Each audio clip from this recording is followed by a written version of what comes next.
Hello and welcome to a Smurp video, and today we are looking at Transformers Beast Wars issue 16, and the cover is, once again, it feels like a reminiscent to that 2-pack 10th year Optimus Primal versus Megatron.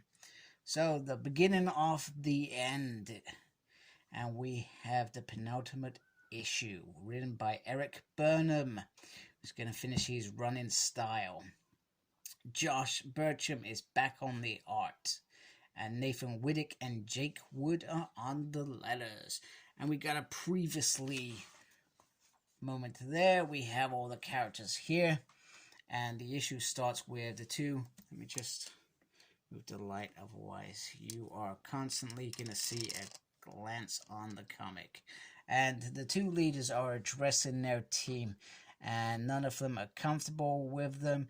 And Optimus Primal is pretty much saying, your personal feelings don't matter in it. This is life, or it's death, as Megatron puts it. And he talks about these creatures, the Vok, and how they are life forms of pure energy. And we also get this little reference to how he was harmed in the last issue to show that he is still in some way hurting, etc. They talk about the so they're talking suggestions here. So they got 7 cycles to the Vox attack. They're talking through they could get some pods and have an army. And Trent is looking at the readings. Could they flee, etc.? And there is no choice. We have to unite. This is not about revenge. This is about survival. Yes. And we even get one of those thrown in. But it sucks. So the teams swap over. So Rhinox and Dinobot go to Dark's side, and Scold, Black Arachnia, and Waspinator go to the Axelon, and to follow orders, but also if they pick up any information, well, that's just dandy. Optimus Prime puts his device on Waspinator and the others to say that this device will allow you to access Maximals, but if you're away from Maximal for a long period of time, well, you simply will explode. And he said, you do not trust us. He's like, I do now that I can blow you up. And then there's a little thing that we got the cream of the crop that he's brought back with him.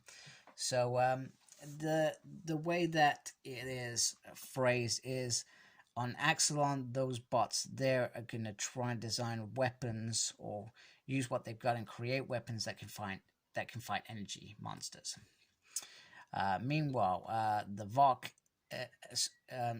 Megatron's team, they're all scientists, so they've got to try and find a way to defeat them as well. So they're both working on scenarios. One's just for, it feels like a short-term battle, and one feels like a long-term solution. When we learn that Rhinox dissected a Kremzy. So that's pretty cool. So you got 7 cycles, so no idea is off the table. Give us what you've got. You know, tell us stuff. Made a little quick. So I'm trying to bring that around there because I feel like this side was a bit dark. So, but that is not really working out very well, is it? Does that work out well? Interesting.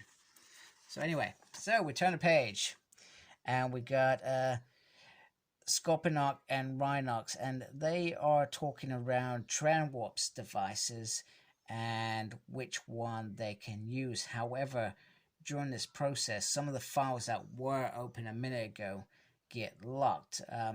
And we learned that Scorponok is one of Icon's top code breakers.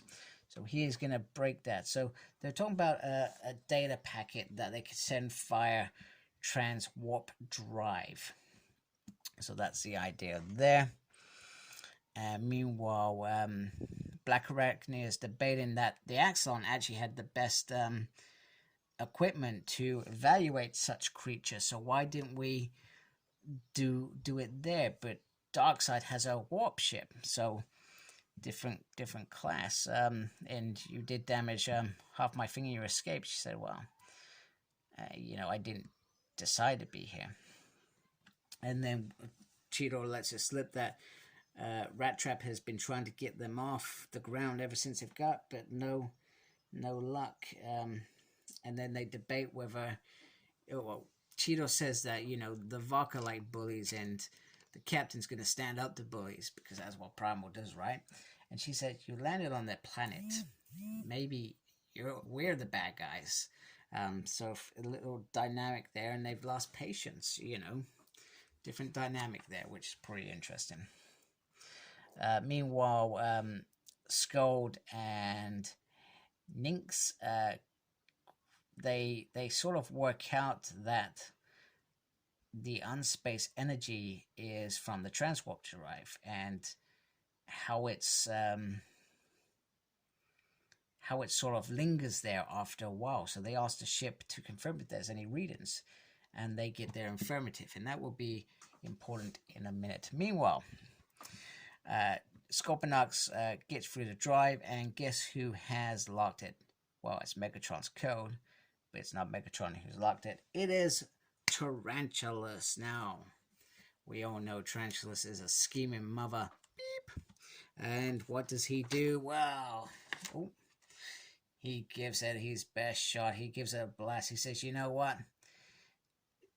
Megatron says, is there no sign of loyalty? Which is, at the end of season 3, he's like, nobody's loyal to me. So no wonder he goes off into Beast Machine and just says, do you know why you'll all be slaves to me now? No wonder he does that. Because everybody does betray him at some point or another. And he says, you offered me your rule.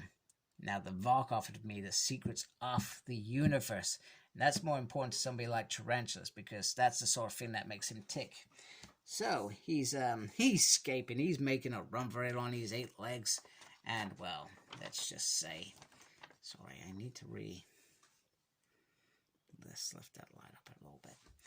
Well, you've probably seen it. Dinobot goes in there and mains him, much to Megatron's annoyance, because he said, he's mine to destroy.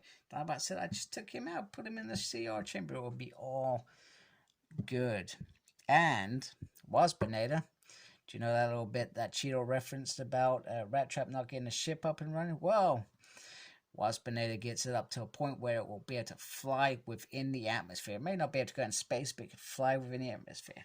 And well, he gets treated for it. He's a good boy, that Waspinator. He's a good boy. And Nynx says that Scold's got a theory around unspace, and that it's a case of these creatures are from unspace. That's how they've come about. That's how they've come into being, which does make sense. So I'll tell you something. I'm sorry, I'm going to digress from the comics. For a comic. So I did this series many years ago, probably 2014, 2015. I can't remember. Anyway, I used toys to tell this Beast War story that I wanted to tell. Trust me, I tried to pitch it to IDW because I wanted to tell it, and it was different to this, obviously. But it was about when they went into transwarp. My story was they destroyed the Vok's planet, and that was the Vok's motivation for studying these creatures to find these transformers to find a way to destroy them. So that was what I did, because I always felt like the Vok didn't get the ending that they should have had. They should have had a bigger piece in that final cake. Anyway, moving on. That's on my YouTube if you want to check that out. So that could help in this future battle that is literally one comic away. It's literally one comic away. And Tarantulas is awake, and Megatron pretty much says, you can tell me everything or I'm going to kill you. And Tarantulas says, wow, you're giving me the best selling point ever, aren't you, Megatron? I'm really going to tell you everything now, aren't I? Do you know what? Release me, and I may tell you some stuff. However, it doesn't seem to pan out well, and he uses something. It's something that I actually forgot about. Dead Pterosaur. Dead Pterosaur comes out of nowhere. He's mastered creating life without a spark in his laboratory, and Pterosaur pretty much takes out everybody. Oh, if Pterosaur was actually alive, he would be very happy with that achievement, because that's what he wanted to do. He wanted to rule. So, brilliant. Fantastic. Speed things up, and wow. all of a sudden we're heading towards the thing. Now, I tell you what I like about this issue. This feels like, so do you remember back in the day when, and I'm going back like 20 odd years ago, where I'll be watching the Penalabo episode, or the beginning of a finale episode around, say, Buffy the Vampire Slayer, and they would have this episode that will have lots of things from the season that will all tie up, and they'll all have their special moments in that issue for them to be important, etc. And that's what this was like. It's like an Angel, the finale, where he says, go do something for me. Go live your life. And you get about 10 minutes of that. That's all you need, 10 minutes of that. This is what this issue feels like. It's that penultimate episode where it's all coming to a head, and the finale is going to be, holy crap, we're facing the end of the universe, which is brilliant. It's absolutely brilliant and great. So Scorponok he sent a message off, and Tyrannosaurus is surprised because he's thinking of his own initiative, and he says, I'm going to leave you to Pterosaur to take you out, but he did want to stun you and present you to the Vok like with the others, but yeah. So Tyrannosaurus fires his full blast at Pterosaur and realizes, oh my goodness. And we've soon learned that Pterosaur actually needs consume energy to survive. So he's like, comes around like the Walking Dead and sucks your energy off. Now, the only problem with this is if he destroys the... Alright, so just to wrap it up, I'm really sorry. My phone decided to get all full of memory and it kicked me out of my recording. So I forgot where I really was. But anyway, Tyrannosaurus wants to live, and he wants to get back to Cybertron with all this knowledge. He doesn't want to lose it. And a data packet has been sent to Destination Cybertron. And then you get a little Tyrannosaurus laugh. To be concluded. Because next issue is the final ever issue of Beast Wars Transformers. Because unfortunately, IDW lost the licensing to continue doing comics for Transformers, which is a real shame. And I'm not sure, I mean, I've tried to read some of their new stuff as well. I'm not sure if they've just failed in that. However, this one was going really well in my opinion, and I'm still very, very glad this has ended.